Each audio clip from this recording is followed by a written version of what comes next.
I want to start by saying this straight to you because I didn't understand it for most of my life. I believed silence was strength. I believed that swallowing pain made you mature, respectable, safe. I believed that if you didn't react, you couldn't be accused. That belief almost broke her. The night everything finally cracked looked harmless from the outside. A family gathering dressed up as celebration. Bright ceiling lights washing over polished floors, plates stacked too neatly, laughter that arrived on cue and died just as fast. Every smile felt rehearsed. Every hug felt like a transaction. The air itself was tight, like it was holding its breath. I wasn't the center of the room. I never am. I was watching, and my eyes kept going back to my auntie. She sat slightly apart, hands folded in her lap, back straight, eyes calm, not passive, contained. Everyone else seemed louder, larger, more entitled to space. Conversations overlapped her presence as if she were furniture, useful, expected, invisible. I watched people decide the mood, the jokes, the narrative without ever asking her. The insults came wrapped in laughter, soft at first. "You're always so serious." Chuckles. "You should learn to let things go." More laughter. Each comment delivered with a smile, each one designed to land without leaving a bruise anyone could admit to. But I saw the way her jaw tightened. I saw how her fingers pressed together just a little harder each time. Then someone went further. A relative leaned back in their chair, voice loud enough to command the room, and said it plainly. They questioned her character, labeled her difficult, not for lying, not for wrongdoing, for wanting honesty, for asking questions that made people uncomfortable, for remembering things others wanted buried. The room reacted the way rooms like that always do. Nervous laughter, glasses clinking too loudly, people suddenly fascinated by their phones or their plates. No one defended her, no one challenged it. The expectation was clear. She would smile, nod, absorb it like she always had. I could feel the heat rise in my own face. My ears rang, my stomach tightened. I wanted to say something, anything, but I knew the truth that hurt the most. This wasn't my battle to fight. This was the moment she had been dragged toward for years. The humiliation was physical, the warmth of the lights, the scrape of cutlery, the way eyes slid away from hers as if looking at her too long might make them complicit. I could feel the shame they were trying to hand her, like a weight she was supposed to carry so everyone else could stay comfortable. Inside me, a war was raging. Every instinct told me to interrupt, to defend, to expose. But I watched her instead, calm, silent, listening, not shrinking. That's when the accusation sharpened. The tone changed. The jokes stopped pretending. Someone said it directly. She was told to keep the peace, to stop stirring things up, to let the past stay buried, to protect the family's image, even if it meant sacrificing her truth. The room went still, and then she spoke. Her voice didn't shake. It wasn't loud. It didn't beg for approval. She looked at them, really looked, and said she would not lie anymore. No drama, no explanation, just truth. It hit the room like glass shattering in slow motion. The laughter died instantly. The power shifted so quietly, most of them didn't realize it had happened yet.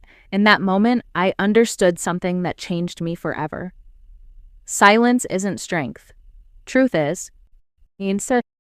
Before that night, before the room went silent and the truth finally stood up, my auntie had already lived a lifetime of quiet surrender. She was the kind of woman people relied on without ever really seeing. Dependable, predictable, always available. The one everyone called when something went wrong and never when something went right. She spoke softly, moved carefully, learned early that being agreeable kept the air calm. Not happy, just calm. Over the years, she became the family's emotional shock absorber. Every conflict landed on her first. Every mess was handed to her to clean. When people fought, she mediated. When people failed, she compensated. When tensions rose, she lowered herself to keep others comfortable. She didn't just carry her own weight, she carried everyone else's too. They praised her for it, called her generous, selfless, the strong one. But the moment she tried to draw a line, the moment she hinted at a boundary, the praise vanished. She wasn't strong anymore. She was selfish, difficult, uncooperative. Sacrifice was celebrated only as long as it remained endless. The first betrayal happened years ago. Quiet, strategic. Someone she trusted twisted the truth to protect themselves, and the family let it happen, not because they believed the lie, but because the lie was easier. Acknowledging the truth would have required accountability, so they looked at her and waited for her to stay silent. And she did. I watched her swallow that moment the same way she swallowed so many others. She told herself it wasn't worth the fight. That peace mattered more than being right. That speaking up would only make things worse. Every time she chose silence, someone else learned they could get away with more. There's a memory from my childhood that still makes my chest tighten. I remember her standing in the kitchen late at night, alone, cleaning up after everyone had left. The house was quiet. The laughter was gone. I asked her why she didn't sit down and rest. She smiled and said, "It's fine." Even then, I didn't believe her. But I learned something dangerous in that moment. This was normal. This was expected. In families like ours, truth tellers don't get statues. They get labeled troublemaker, disruptive, too sensitive. Anyone who names the problem becomes the problem. Silence is rewarded. Honesty is punished. When arguments happened, her contributions disappeared. The money she had lent, the time she had given, the sacrifices she had made, none of it mattered once she challenged the narrative. Suddenly she was overstepping. Suddenly she was reminded of her place. I saw the loneliness settle into her bones, the isolation of knowing you're right, but standing alone, the exhaustion of being morally grounded while socially abandoned. She wasn't loud enough to be feared, but she was too honest to be embraced. Cluck. That history trained her well. It taught her how to endure, how to compress herself, how to survive by staying small. But what no one realized, what nearly cost her everything, was that silence doesn't just protect others. It erodes you. And by the time that night arrived, she was done disappearing. The moment she said she would not lie anymore, the air changed. It thickened. It pressed down on everyone in that room like a warning. Conversations didn't resume. No one laughed. People shifted in their seats, suddenly aware of where they stood and who they stood with. Whispers started almost immediately. I saw it happen in real time. Heads leaned together, eyes darted, alliances formed without a single word being spoken. People chose sides the way they always do when truth threatens comfort, quietly, cowardly. And then the blame began to move. Her honesty was no longer framed as courage. It was aggression now. Her refusal to smile was called hostility. Her calm tone was described as disrespect. They twisted the story right in front of us, reshaping her into the problem so they wouldn't have to face what she was exposing. Someone pulled her aside. I watched them corner her near the hallway, away from the room, away from witnesses.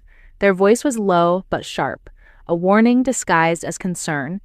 They told her actions had consequences, that she was risking relationships, that she was embarrassing people who didn't deserve it, that she should think carefully before saying anything else. She listened. She didn't interrupt. She didn't apologize. As the night dragged on, the cracks widened. Arguments erupted over small things, old grievances, forgotten details, and in those moments, family secrets started slipping out. Half-truths contradicted each other. Timelines didn't match. Lies began colliding. No one meant to reveal anything, but truth has a way of surfacing when control starts to slip. I watched the toll hit her body. Her hands trembled slightly when she reached for her glass. Her shoulders tightened, but her voice stayed steady, controlled, measured. She wasn't unraveling. She was enduring. That's when it hit me. This wasn't a family disagreement. This wasn't about feelings or misunderstandings or peace. This was a reckoning. Years of buried truth pushing back against years of denial, and she was standing at the center of it, refusing to move. They sensed it too. That's why they doubled down, raised their voices, repeated themselves, pressured harder. They believed if they pushed enough, she would fold like she always had. That silence would eventually save them. But she didn't argue. She observed. Instead of defending herself, she started documenting, quietly, notes, dates, messages, proof. While they wasted energy trying to control the narrative, she was preserving the truth. Every accusation, every threat, every inconsistency. I could feel it then, deep in my chest, undeniable. Something irreversible had begun. And no one in that room was ready for what her silence had been preparing. The call came when none of us were expecting it, late enough that the house was quiet, early enough that the night hadn't fully loosened its grip. Her phone buzzed once, then again. She looked at the screen, hesitated, and answered. I could hear the shift before I understood it. Her voice changed, not louder, not softer, sharper, focused. Whoever was on the other end wasn't calling to soothe. They were calling because they finally had something that mattered. It was someone whose voice carried weight, someone outside the family's emotional chokehold, someone who had access to records, timelines, receipts that didn't bend for tradition or guilt.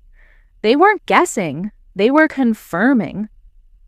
Everything she had quietly preserved, screenshots, bank statements, written agreements, messages she had been told to forget, suddenly had gravity. What they once dismissed as overthinking was now evidence. What they laughed off as memory was now documentation. I watched her posture change as the call went on. Shoulders straightened, chin lifted. The woman who had spent years shrinking herself realized in real time that she wasn't powerless. She had never been powerless. She had just been patient. The truth wasn't just emotional anymore. It had legal weight, financial consequences, paper trails that didn't care who felt uncomfortable. Lies that once lived safely in whispers were now exposed to scrutiny that couldn't be intimidated. I felt sick as the scope of it unfolded. The deception went deeper than I imagined. Years of manipulation masked as concern, control disguised as protection, a betrayal so calculated it explained every moment she had been made to doubt herself. They hadn't just underestimated her voice, they had underestimated her preparation. When the first messages went out, when questions started being asked by the wrong people, I saw fear flicker across familiar faces.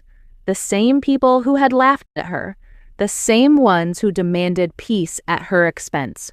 Their confidence fractured, their stories stopped aligning. And she watched it happen without flinching. No yelling, no begging, no revenge fueled by rage, just resolve. She ended the call, sat her phone down, and looked at me. Her voice was steady when she spoke. They won't control this anymore. That was the moment she decided the truth would be told publicly. Not to humiliate, but to end it. Not to destroy, but to free herself. And for the first time, they understood something she had always known. Truth, once released, cannot be managed. The final confrontation didn't happen in a living room or over a whispered phone call. It happened somewhere formal, somewhere neutral, somewhere no one could escape or rewrite what was said.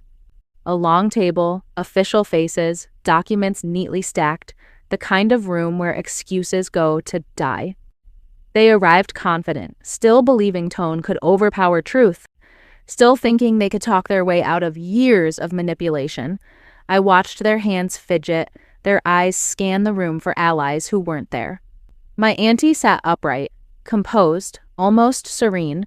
When she spoke, she didn't rush. She didn't explain herself emotionally. She stated facts, dates, amounts, agreements. Her voice was calm enough to terrify them.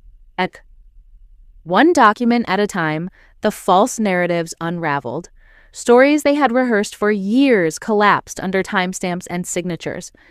Every contradiction was exposed. Every lie met its evidence. There was nowhere left to hide. I saw the exact moment it broke them, when denial stopped working, when facts cornered them so tightly they couldn't breathe their way out. Their voices cracked, their confidence drained, their power evaporated. The humiliation reversed direction quietly, almost politely. She never raised her voice, never insulted anyone. She didn't need to. The truth did the damage for her. Then came the consequences. Legal ones, the kind that don't care about family titles or emotional manipulation. Accountability triggered by honesty. Agreements enforced, protections activated. Lines drawn that could not be crossed again. Financial responsibility followed. Money returned. Obligations acknowledged. Losses accounted for. What they once dismissed as help was now recognized as exploitation. What they once took for granted was now legally undeniable. When it was over, the room went silent. Not awkward silence, final silence, the kind that settles when there's nothing left to argue. The same people who once demanded peace now asked for discretion, for privacy, for understanding. Their voices were small, careful, afraid. She didn't gloat. She didn't respond. She stood up, gathered her things, and walked away untouched.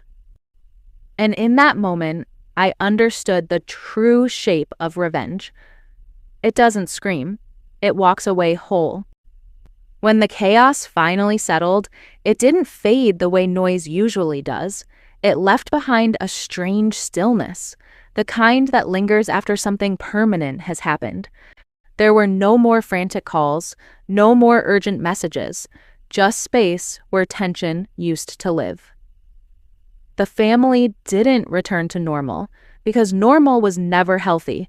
The dynamic shifted in ways no apology could undo. Some people stopped showing up entirely, others kept their distance, careful now, aware that the rules had changed. A few reached out with apologies that arrived years too late, heavy with regret, but light on accountability. My auntie didn't chase any of them. She began reclaiming what had always been taken from her in small, invisible pieces. Her time, her energy, her physical space. She stopped rearranging her life to accommodate people who had never protected her. She filled her days with things that didn't require explanation or permission. Peace took on a new meaning for her. It wasn't quiet anymore. It wasn't compliance. It was self-respect. It was waking up without anxiety. It was saying no without rehearsing an apology. It was choosing herself without guilt. I realized then that justice doesn't always arrive loudly. Sometimes it doesn't announce itself at all. It just closes the door and never reopens it. Final, unmovable. The cost of truth had been high. Relationships fractured, illusions shattered, comfort lost, but what she gained was irreplaceable. Freedom, clarity, control over her own story. The price was worth it. Silence no longer ruled her. It no longer dictated her worth or her safety. When she chose quiet now, it was intentional, not enforced, a choice, not a cage. Watching her change changed me. I learned that strength isn't endurance without limits. It's knowing when to stop carrying what was never yours. It's understanding that love without respect is just obligation. Her life is quieter now, smaller in numbers, larger in meaning. And for the first time, she is at peace, not because she stayed silent, but because she finally spoke. Let me say this directly to you, because too many people are still being taught the wrong lesson. Peace is not the same as obedience. If your silence is demanded, if your truth is treated as a threat, then what you're being offered isn't peace, it's control. Truth always threatens systems built on silence. Families, workplaces, relationships that survive by pretending nothing is wrong will always attack the person who finally speaks.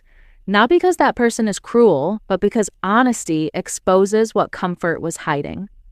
If you're watching this and you're being pressured to stay quiet so others can feel safe, know this: you are not the problem. You are being asked to carry weight that was never yours. You are being asked to disappear so someone else doesn't have to face themselves. Truth doesn't destroy families. Lies do. They rot things from the inside until collapse becomes inevitable. Speaking up doesn't cause the damage, it reveals it. Choosing honesty takes courage. It's easier to stay silent. It's easier to comply. It's easier to be liked than to be free. But cruelty isn't telling the truth. Cruelty is forcing someone to live inside a lie for your comfort. Real power doesn't come from who speaks the loudest. It comes from who prepares, who documents, who stays grounded when the storm hits. That's the power my auntie learned, and that's the power that protected her. Her story isn't just revenge, it's a warning, and it's a lesson. Silence may buy temporary peace, but truth buys lasting freedom. So ask yourself, who benefits when you stay quiet? If this story resonated with you, share it with someone who's been told to keep the peace at their own expense, someone who needs to hear that they're allowed to speak.